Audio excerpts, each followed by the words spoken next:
Hello दोस्तों, स्वागत है आपका चैनल में।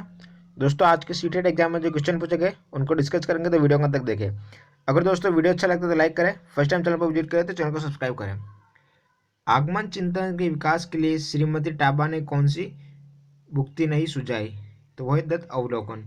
आगमन चिंतन के विकास के लिए श्रीमती टाबा ने दत्त अवलोकन की भुक्ति नहीं सुझाई। निर्मितवाद उपागम का उदय है संज्ञानवादी मनोविज्ञान। निर्मितवाद उपागम का उदय है संज्ञानवादी मनोविज्ञान। अधिक्रमित अधिगम निम्न में से किस पर आधारित है? तो क्रिया प्रसूत अनुकूलन पर। अधिक्रमित अधिगम किस पर आधारित है? क्रिया प्रसूत अनुकूलन पर। व्यक्तिगत भिन्नता के कारक सदैव ही होते हैं पर्यावरण एवं वंशागत। व्यक्तिगत भिन्नता के कारक सदैव ही होते हैं पर्यावरण एवं वंशागत। संज्ञानात्मक विकास की निम्नलिखित अवस्थाओं में से कौन सी अवस्था का वर्णन ब्रूनर द्वारा नहीं किया गया है? संज्ञानात्मक विकास की निम्नलिखित अवस्थाओं में से कौन सी अवस्था का वर्णन ब्रूनर द्वारा नहीं किया गया है? तो वह है पराधीनता का। शिक्षण क्रियाओं की एक विधि है जो सीखने की उत्सुकता जागृत करती है, किसने कहा? B.O. स्मिथ ने। क्या कहा? शिक्षण क्रियाओं की एक विधि है जो सीखने की उत्सुकता जागृत करती है, ये कहा था B.O. स्मिथ ने। अधिगम के संप्रत्यय निर्माण एवं समस्या समाधान जैसे घटक है संज्ञानात्मकवादी। अधिगम के संप्रत्यय निर्माण एवं समस्या समाधान जैसे घटक है संज्ञानात्मकवादी। अधिगम के संज्ञानात्मक अनुक्षेत्र से संबंधित क्रिया कौन सी है? तो कल्पना करना। अधिगम के संज्ञानात्मक अनुक्षेत्र से संबंधित क्रिया है संकल्प करना, कल्पना करना। आगे देखते दोस्तों, किसी भी ऐसी क्रिया जो किसी व्यक्ति के अच्छे या बुरे किसी भी तरह के विकास में सहायक होती है, इसके वर्तमान व्यवहार और अनुभवों को जो कुछ वे हो सकते थे उससे भिन्न बनाती है, सीखने की संज्ञा दी जा सकती है। ये कथन किसका है? तो ये वुडवर्थ का। क्या कथन है? किसी भी ऐसी क्रिया जो कि व्यक्ति के अच्छे या बुरे किसी भी तरह के विकास में सहायक होती है, इसके वर्तमान व्यवहार और अनुभवों को जो कुछ वे हो सकते हैं उससे भिन्न बनाती है, सीखने की संज्ञा दी जा सकती है, कथन है वुडवर्थ का। पियाजे के अनुसार संज्ञानात्मक विकास का एक अनिवार्य कारक नहीं है, तो वह है संयोजन। कौन सा कथन दीवास्प्रव के संदर्भ में सही नहीं है? तो यह कभी भी हानिकारक नहीं होता है। यह कथन हो जाएगा जो दीवास्प्रव के संदर्भ में सही नहीं है कि यह कभी भी हानिकारक नहीं होता है। सर्वाधिक स्थायी पारिस्थितिकी तंत्र कौन सा है? तो वह है महासागर। जो सर्वाधिक स्थायी पारिस्थितिकी तंत्र है महासागर, वो स्थायी है, अस्थायी नहीं है।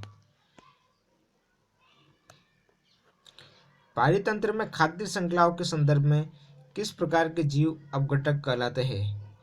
पारितंत्र के खाद्य श्रृंखलाओं के संदर्भ में किस प्रकार के जीव अपघटक कहलाते हैं? तो कवक और जीवाणु। भानुदय में कौन सी संधि है? तो हो जाएगी दीर्घ संधि। भानुदय में दोस्तों दीर्घ संधि। स्थलीय पारिस्थितिकी तंत्र में जीव भार का पिरामिड कैसा होता है? तो वह सीधा। स्थलीय पारिस्थितिकी तंत्र में जीव भार का पिरामिड कैसा होता है? सीधा होता है। जीव भार का पिरामिड किस पारिस्थितिकी तंत्र में उल्टा या विपरीत दिशा में बनता है? तो जलीय पारितंत्र में। जीव भार का पिरामिड किस पारिस्थितिकी तंत्र में उल्टा बनता है? तो जलीय पारितंत्र में। संधि का सही प्रयोग किस शब्द में हुआ है? तो निरोग में हुआ है संधि का सही प्रयोग। पारिस्थितिकी तंत्र में तत्वों के चक्रण को क्या कहा जाता है? तो जैव भू रासायनिक चक्र। पारिस्थितिकी तंत्र में तत्वों के चक्रण को क्या कहते हैं? जैव भू रासायनिक चक्र कहते हैं। समुद्री वातावरण में कौन से जीव मुख्य प्राथमिक उत्पादक होते हैं? तो फाइटोप्लैंक्टन्स। ये समुद्री वातावरण में मुख्य प्राथमिक उत्पादक होते हैं फाइटोप्लैंक्टन्स। पारितंत्र का गतिक हृदय किसे कहा जाता है? पारितंत्र का गतिक हृदय किसे कहा जाता है? तो ऊर्जा प्रवाह व खनिज चक्र को कहा जाता है पारितंत्र का गतिक हृदय। किस क्रमांक संरचना में शब्दगत संरचना में संधि नियम का अपवाद है? तो अक्षोहिणी। किस क्रमांक संरचना में शब्दगत संरचना में संधि नियम का अपवाद है? अक्षोहिणी। किसी क्षेत्र के सभी जीवधारी तथा वातावरण में उपस्थित अजैव घटक संयुक्त रूप से किसका निर्माण करते हैं? पारितंत्र का। किसी क्षेत्र के सभी जीवधारी तथा वातावरण में उपस्थित अजैव घटक संयुक्त रूप से निर्माण करते हैं पारितंत्र का। पारिस्थितिकीय तंत्र की ऊर्जा का प्रमुख स्रोत किसे माना जाता है? तो सौर्य विकिरण को। पारिस्थितिकीय तंत्र की ऊर्जा का प्रमुख स्रोत माना जाता है सौर्य विकिरण को। पारिस्थितिकीय किसके मध्य पारस्परिक संबंधों का अध्ययन करता है? तो जीव समुदाय और वातावरण के। पारिस्थितिकी किनके मध्य पारस्परिक संबंधों का अध्ययन करता है? तो जीव समुदाय और वातावरण के। पर्यावरण के 3 प्रमुख घटक कौन से हैं? तो जैविक घटक, अजैविक घटक या भौतिक संगठन तथा ऊर्जा संगठन। ये पर्यावरण के 3 प्रमुख घटक है, जैविक संगठन, अजैविक या भौतिक संगठन तथा ऊर्जा। सर्वप्रथम गहन पारिस्थितिकीय शब्द का प्रयोग किसने किया था? तो अनिनेस ने। सबसे पहले गहन पारिस्थितिकीय शब्द का प्रयोग किया था अनिनेस ने। घास स्थल, वन तथा मरुस्थल किस पारिस्थितिकी तंत्र के उदाहरण है? तो स्थलीय पारिस्थितिकी तंत्र के। घास स्थल, वन तथा मरुस्थल किस पारिस्थितिकी तंत्र के उदाहरण है? तो स्थलीय पारिस्थितिकी तंत्र के।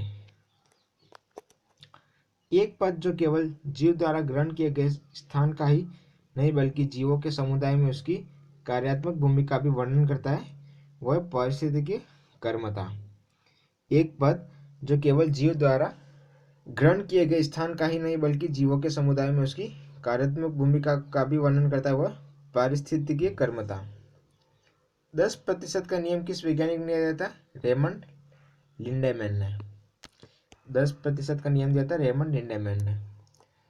10% नियम किससे संबंधित है? ऊर्जा के खाद्य के रूप में। 10% नियम संबंधित है ऊर्जा के खाद्य के रूप में। तो दोस्तों ये थे सीटेट एग्जाम के कुछ इंपॉर्टेंट क्वेश्चन जो आज पूछे गए। अगर वीडियो अच्छा लगा तो लाइक करें, चैनल को सब्सक्राइब करें।